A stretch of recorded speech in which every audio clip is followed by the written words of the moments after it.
Meus queridos irmãos, minhas queridas irmãs, vamos hoje para a nossa sétima aula e já entrar no capítulo 2 do Evangelho de João. Mas hoje vamos ver somente os 12 primeiros versículos que tratam das bodas de Caná na Galileia. Na última aula, nós falamos do batismo de Jesus.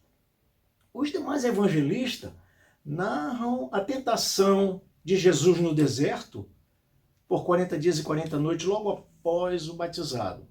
João não relata esse fato. Mas, no entanto, todos são unânimes em afirmar que, em seguida, ele começa a formar sua equipe de discípulos e viaja com eles pela Galileia. E nessa viagem, os textos afirmam que Jesus ensinou, explicou seu ministério e, surpreendentemente, Jesus é aceito por uns e rejeitado por outros. Essa situação antagônica haveria de acompanhar Jesus em todo o seu ministério até a cruz, quando um dos ladrões o adora e o outro escarnece. Bem, Jesus vai então para Caná da Galileia, onde ele fora convidado para um casamento. O texto diz que Maria, sua mãe, também fora convidada. Eu quero dar alguns esclarecimentos antes de entrar no texto. O casamento judeu era uma grande festa, durava a média de 7 dias, chegavam parentes de todo lugar, era um ambiente de alegria, de animação, muita comida, muita bebida, mas ocorre um imprevisto. A alegria é ameaçada. O vinho acaba. Um vexame eminente se anuncia, o que seria uma mácula para aquela família que estava sendo instituída naquele momento. Isso, meus amigos, é algo inconcebível na cultura judaica. Mas acontece que alguém muito especial estava presente nessa festa e resolve esse problema de forma sobrenatural, segundo seu amor, sua misericórdia. Antes de entrar no texto, eu ainda quero prestar mais 2 esclarecimentos. O primeiro esclarecimento que eu quero dar é te dizer, irmão, que vinho naquela época era de fato vinho. As pessoas costumam dizer, não, era um suco de uva, era vinho. Assim como falo da mulher sírio-fenícia, onde Jesus diz assim, olha, eu não vou tirar o pão dos filhos para dar para os cachorros.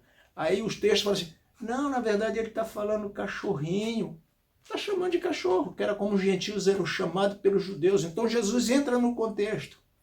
Assim, vinho é vinho. A uva era colhida, a uva era pisada, a uva era espremida, a uva era coada em tecido e armazenada em odres, que são barris de madeira.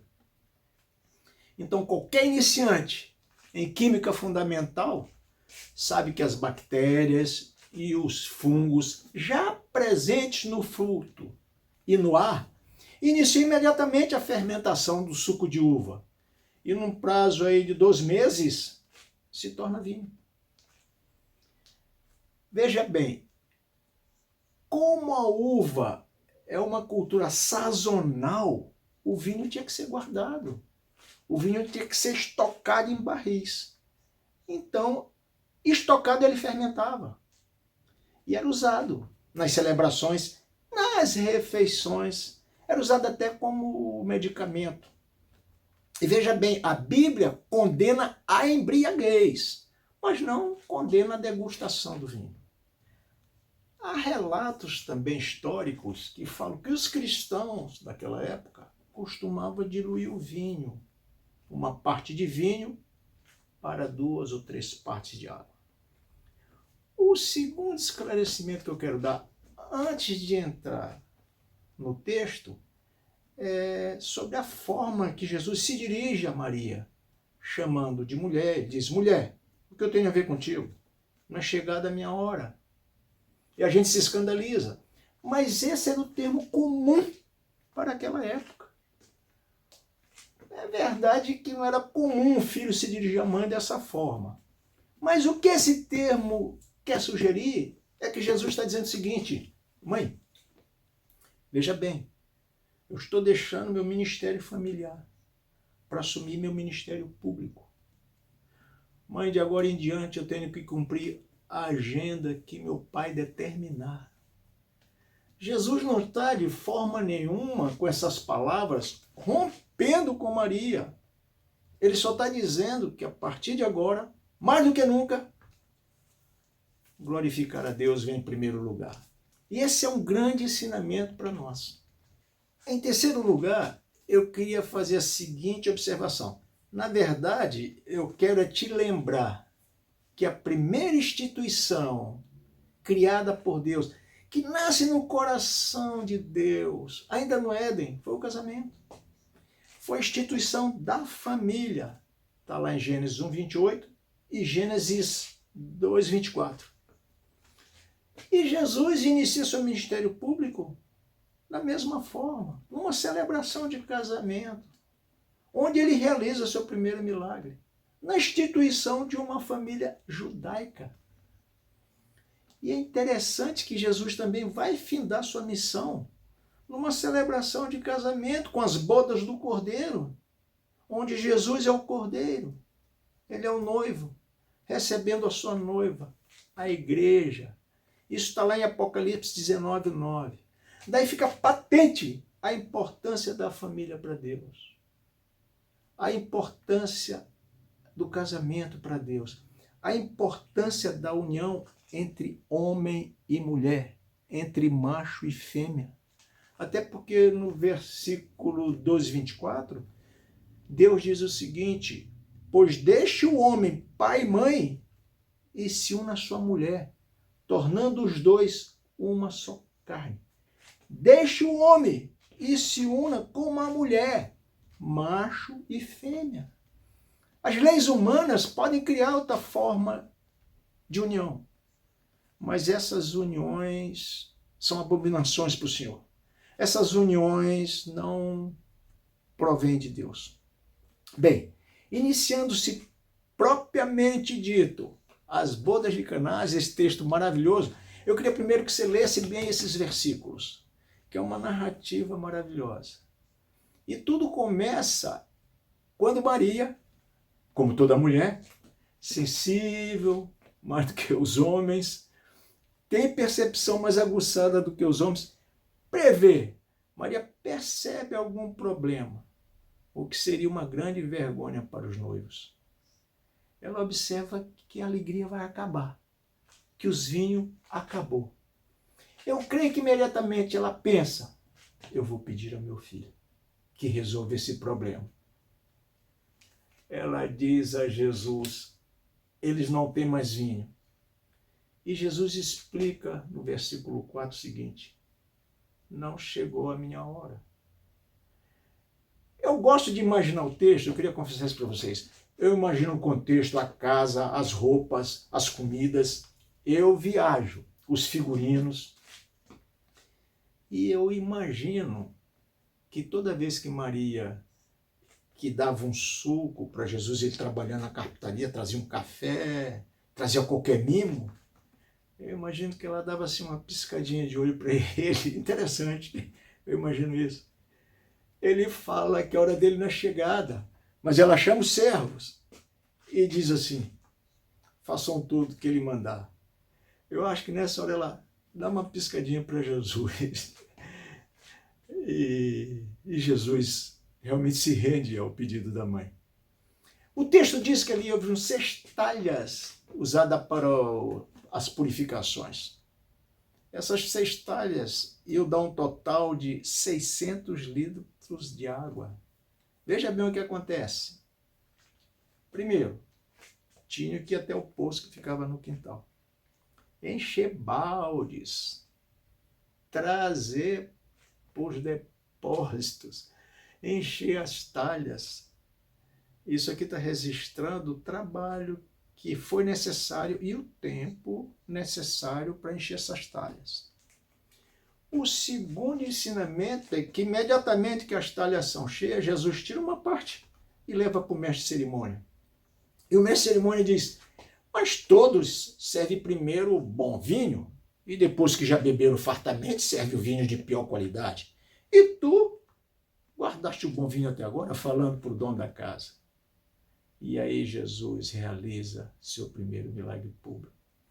Algo sobrenatural, algo inexplicável. E os serventes, eu imagino, ficaram atônitos. Aquilo que levaria tempo para ser produzido, colher uva, prensar, estocar, coar, colocar em barris, Jesus faz um estalo de dedo.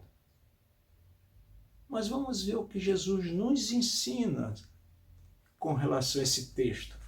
E Jesus sempre, em cada milagre, tem muita coisa para nos ensinar. Vamos ver o primeiro ensinamento. É que o Senhor vai aonde Ele é convidado. O Senhor sempre vai onde convidam Ele. Assim, meu amado, convide Jesus para suas festas, para seus aniversários, para sua viagem, para o concurso, no dia do seu primeiro emprego. Pare um momento na sua festa. Faça uma oração. Você está dizendo para os convidados, Jesus está presente. Se acostume a trazer Jesus para participar do seu dia a dia. Todos os seus momentos da vida. O segundo ensinamento é que, em qualquer dificuldade da vida, leve seu problema primeiramente a Jesus. Depois busque os recursos humanos, balde, água, encher, talha. Primeiramente a Jesus. Senhor, me socorre. Depois telefona para o médico, para o bombeiro, para quem quer que seja. Primeiro Jesus. Terceiro, confia na provisão de Jesus. Jesus vai te dar o melhor que ninguém dará. Ninguém dá o melhor que Jesus pode te dar. Entenda isso de uma vez por todas. Quarto ensinamento. Jesus pode requerer nossa ajuda para nos ajudar.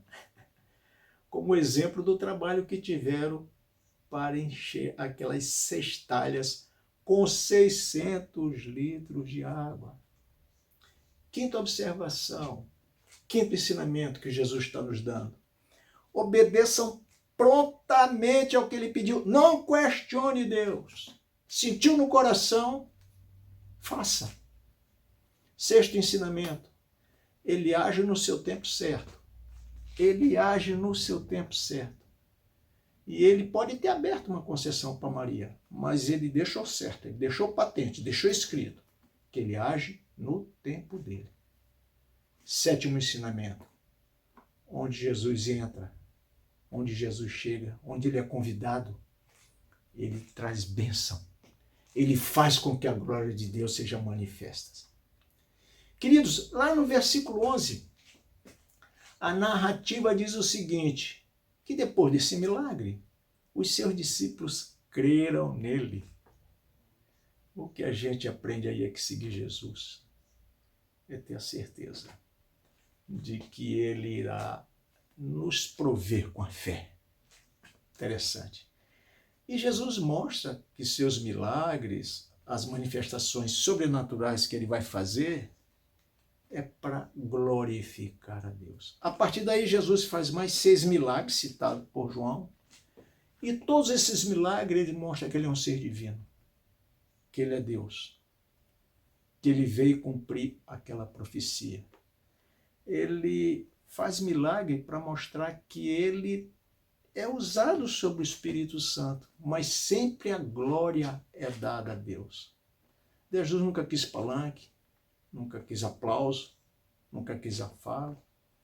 Ele faz o milagre para ensinar que ele é Deus. Ele é o próprio milagre de Deus. Ele não faz milagre para usurpar ninguém. E não é isso que a gente vê hoje.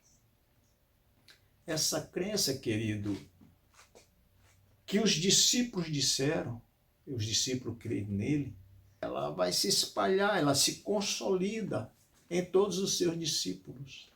Por que ela se consolida? Pelo seu caráter, pela sua vida prática diária, Jesus teve uma vida inteira dedicada à sua missão. Uma vida santa dedicada ao Pai e sob ferrenha oposição de seus opositores, sacerdotes, fariseus, saduceus, judeus comuns. E ele diz: a minha hora não é chegada. A minha hora não é chegada. E nesses 3 anos de ministério, ele depois vê que a hora foi chegada, onde ele iria celebrar o vinho verdadeiro, que é o seu sangue derramado no madeiro, para a alegria tão esperada, que é a libertação dos homens.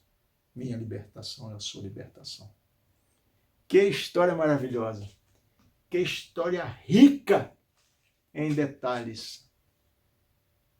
Que revelações bonitas, né? Jesus, o nosso Senhor.